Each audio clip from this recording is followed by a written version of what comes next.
Department of Interior Secretary Ken Salazar did provide some assistance for them to in place that oil rig back in January. How many people know about $2 billion and went down to Brazil for their own offshore? Okay. So we want gas prices to come down? Absolutely. You want speculators not to have any type of say in this thing? Then reduce our dependence upon foreign oil sources, energy sources in very volatile regions. There's one simple thing with the Keystone XL pipeline. Either it goes south or it's going to go west. And if it goes west, it's going to go to China, which on last Friday, a Chinese government-controlled oil company surpassed ExxonMobil as the #1 oil and gas producer in the world. And they did it in 13 years. The solutions are out there. I wish we could get it done tomorrow, but it's going to take the right type of policies. And we've got a bunch of legislation sitting on Harry Reid's desk asking him to sign it so we can get it to the president so that we can open up and end the moratorium that we have in place on our great drillers that want to get back to work and produce energy for the United States of America.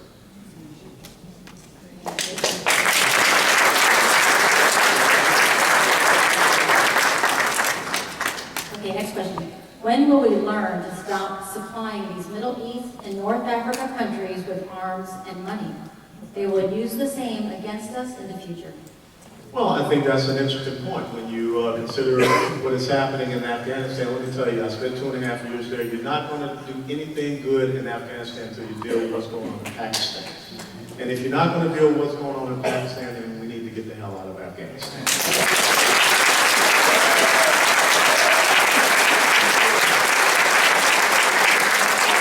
We're going to find out that, we violated the War Powers Act of 1973 when we went in and provided assistance to NATO, which, if you all understand, the United States is NATO, in Libya.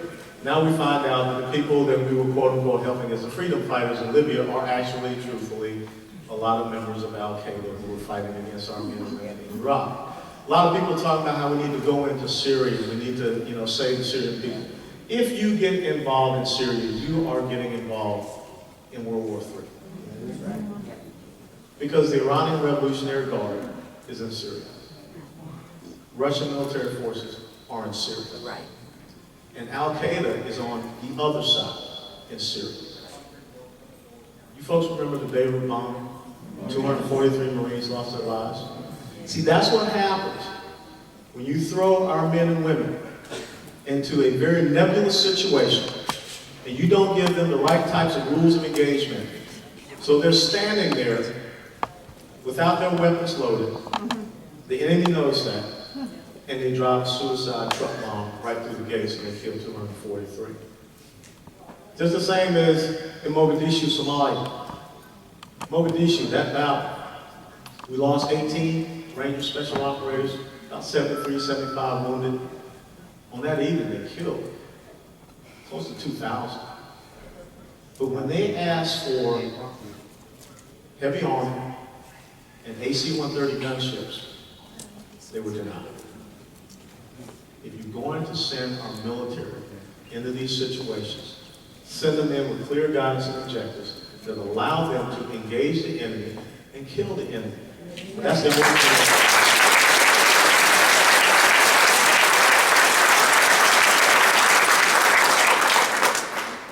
Congressman, what is your feeling of what the House will do should the Supreme Court rule in favor of Obamacare?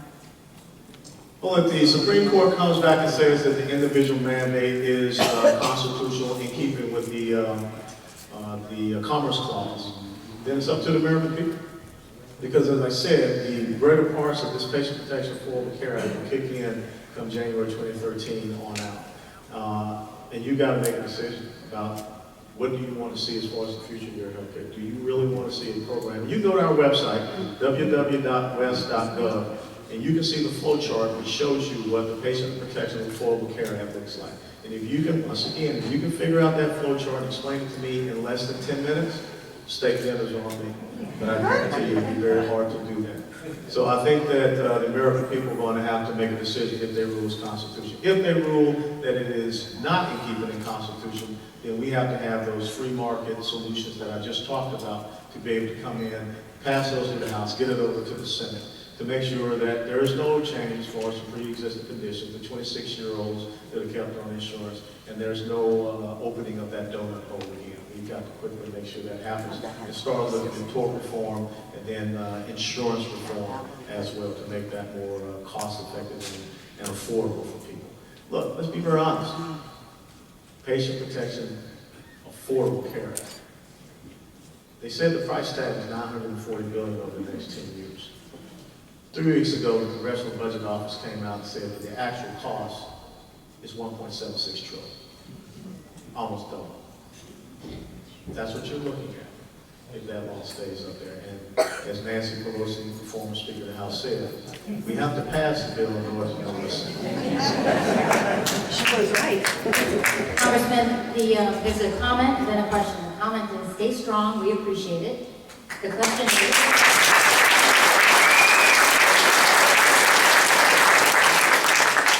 question is, how are you going to bring jobs here? Well, first of all, let me tell you something.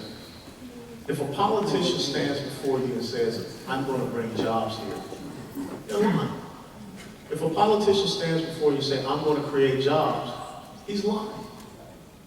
What I do want to do is with the right type of economic policy, monetary policy, tax and regulatory policy, set the conditions for job growth in the United States of America, and right here in what would be Congressional District 18. That's what I want to do. I am not going to create a single doggone job. You all are going to create jobs. But what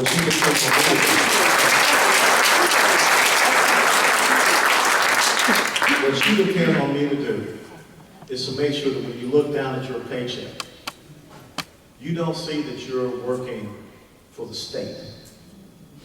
You see that you're working to provide the opportunities based upon your own entrepreneurial skill, your drive, your determination.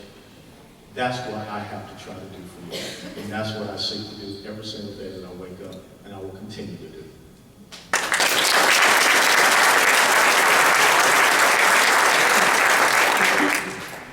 Congressman, under energy independence, would you support a bill to require U.S. oil companies to sell all oil produced in America, and require them to bid the service to the local areas the same way that cable services have to do? Well, first of all, I think, again, you have to be very careful about a government that comes in and tells a private sector organization what they must do. I would try to encourage them to sell these resources here. Look, let's be very honest. There's a competition out there with China and India for these energy resources. But I want to give the right type of incentives that have them doing it here in the United States of America. So that's how we want to, have those policies and enable that to happen. Look, to be very honest, $86 million a day, that's what the oil and gas industry pays in taxes. But yet they hire them, and they have employed 9.2 million Americans. I want to see more Americans being hired. I want to see 25 years since we built our last oil refinery. 30 years since we built our last nuclear reactor.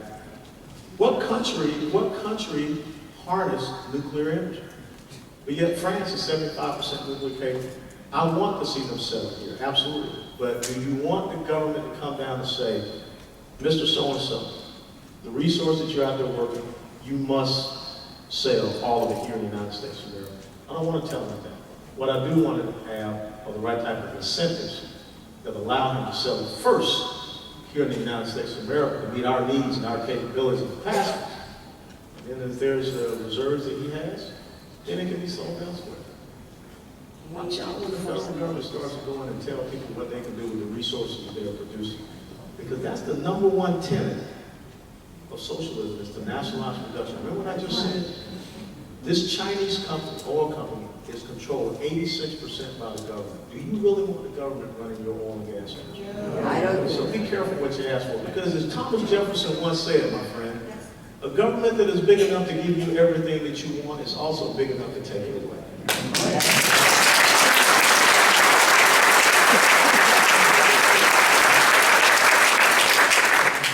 Briefly, Congressman, I wanted to introduce you to Commissioner Commissioner Franny Hutchison out of St. Lucie County. Hi, how you doing, Commissioner?